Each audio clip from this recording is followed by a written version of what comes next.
Welcome to Kanen Coffee. Today we have Lelit is Elizabeth came to the shop for descaling, tune-up, back flushing. We did. These are the components we switched. This is the old gasket, the screen. We found when we were diagnosing the machine, we found some leaks on the tube, so we switched them. There was a plastic tube right here and the leak were coming out, so no more leak. And it's ready to go. It's deep clean, descaled. Let's pull a shot.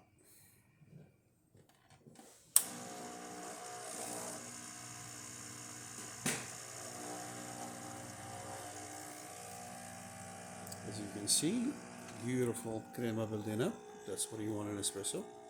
Also, how fast it comes, it's always from the grinder. You can adjust your grinder to the how intense you want your coffee, whether it's strong or light or coarser or finer.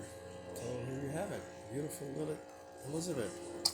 Let's try the scene, beautiful like in, and please don't forget to subscribe. And have a great day. Thank you.